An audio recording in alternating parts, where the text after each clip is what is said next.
இன்னைக்கு December 12 super star Rajinikanth அவருடைய பிறந்தநாள். இந்த பிறந்தநாள் அவருக்கு இன்னும் ஒரு சிறப்பா இது அவருடைய 75வது பிறந்தநாள் அமைஞ்சிருக்கு.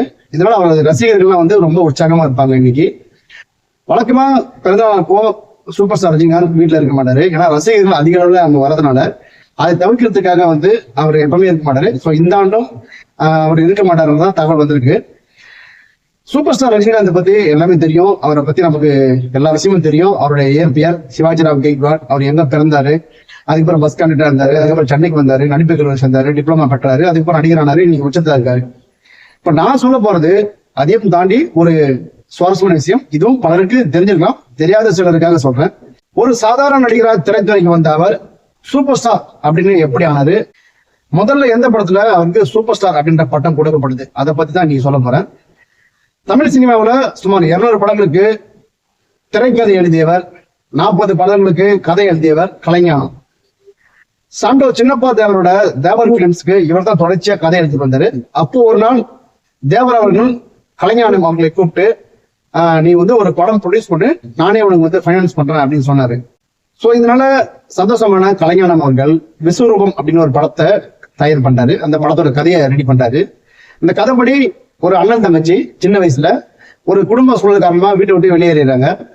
அவங்க வேற ஒரு பிரச்சனையில அண்ணன் ஒரு பக்கமும் தங்கச்சி ஒரு பக்கமும் போயிடுறாங்க. இந்த அண்ணன் ஒரு பணக்கார வீட்டு அம்மா எடுத்து வளர்க்குறாங்க. அவர் தான் ரஜினி. இந்த தங்கச்சி அவங்க ஒரு ஆத்துல அடிச்சுன்னு போயிடுறாங்க. அவங்கள ஒரு குடும்பம் இருக்குது. அவங்கள 2 பேர் அண்ணன் தம்பி 2 பேர் வளர்க்குறாங்க. சொந்த தங்கச்சி போல எடுத்து வளர்க்குறாங்க. சோ இந்த படத்தை கலைஞானம் ரெடி பண்றாரு கதையை. சோ தேவர் கிட்ட சொல்றாரு. அப்ப தேவர் கேட்கறாரு யாரை ஹீரோவா போட்டீங்கன்னு. சோ அப்போ ரஜினி தேவர் கலைஞானம் ரஜினியை மைண்ட்ல வச்சிருக்காரு. அந்த காலத்துல ரஜினி வில்லனா நடிச்சிருந்தாரு, ஸ்ரீகாந்த் ஹீரோவா நடிச்சிருந்தாரு. இது அப்படியே கதையை மாத்தி ரஜினி ஹீரோவாவும் ஸ்ரீகாந்த் வில்லனாவும் போடலாம் அப்படின்னு தேவர் சொல்லும் போது தேவருக்கு ஒரு பாலிசி என்னன்னா புதுமுகங்களை வச்சு எப்பவுமே படம் எடுக்கிறது இல்லை அப்படின்ற ஒரு முடிவுல இருப்பாரு. அதனால அவங்க என்ன சொல்லிட்டாருன்னா இதுக்கு நான் ஃபைனான்ஸ் பண்ண மாட்டேன், ஏன்னா புதுமுகத்தை படம் கிடையாது, நீ ஸ்ரீகாந்த் மாத்து ஈரவா அப்படின்னு சொன்னோன்னே கலைஞானம் அதுக்கு ஒத்துக்கலாம். ஏன்னா அவரோட கதைக்கு ரஜினி சூட்டபிள் அப்படின்னு ஒரு மைண்ட் செட்டப் அவருக்கு ஆயிடுச்சு. சோ கலைஞானம் அதுக்கு ஒத்துக்கல. அதனால தேவர் ஃபைனான்ஸ் பண்ணலாம்னு சொல்லிட்டாரு. அப்போ டிஸ்ட்ரிபியூட்டரா இருந்தாரு காதர்னு ஒருத்தர். அந்த காதர் யாருன்னா இப்ப இருக்கிற நடிகர் ராஜ்கிரண் தான். அப்போ காதர்ன்ற பேர்ல பெரிய டிஸ்ட்ரிபியூட்டரா இருந்தாரு. சோ அவங்களாம் கொடுத்த அட்வான்ஸ் படத்தை வச்சு படத்தை துவங்குறாரு கலைஞானம் அவர்கள். ரஜினி தான் ஹீரோ, ஸ்ரீகாந்த் வில்லன். ஸ்ரீகாந்த் யாருன்னா அந்த பணக்கார வீட்டுல இருக்கிற ரஜினி எடுத்தாங்க இல்லையா, அந்த அம்மாவுக்கு இருந்த ஒரு பையன், அந்த அம்மாவோட சொந்த பையன். ரஜினி அந்த வீட்டுல போயிட்டு வேலை செய்யறாரு. அவருக்கு ஒரு தங்கச்சி இருக்காங்க. சோ இந்த ரஜினியோட தங்கச்சி சொந்த தங்கச்சி அவங்க வேற இடத்துல வளர்றாங்க. ஒரு காலகட்டத்துல ரஜினி தங்கச்சின்னு தெரியாமே கரும்பு தோட்டத்தை கரும்பு திருடிட்டா அப்படின்னு சொல்லிட்டு தங்கச்சின்னு தெரியாமே அந்த பொண்ணை கொண்டு தோப்பு பங்களால அடைச்சு வச்சிடறாரு. அவர் ரஜினிக்கு தெரியாம ஸ்ரீகாந்த் அந்த பொண்ணை போயிட்டு பாலியல் கொடுமை பண்ணிடுறாரு. ஒரு டைமுக்கு அப்புறம் ரஜினிக்கு இது தெரிய வருது, நம்ம தூக்கி வந்த பொண்ணு தான் நம்ம தங்கச்சி அப்படின்னு சொல்லிட்டு. சோ முதலாளி கிட்ட போய் தங்கச்சியை கல்யாணம் பண்ணிக்க சொல்லி கேட்கிறாரு.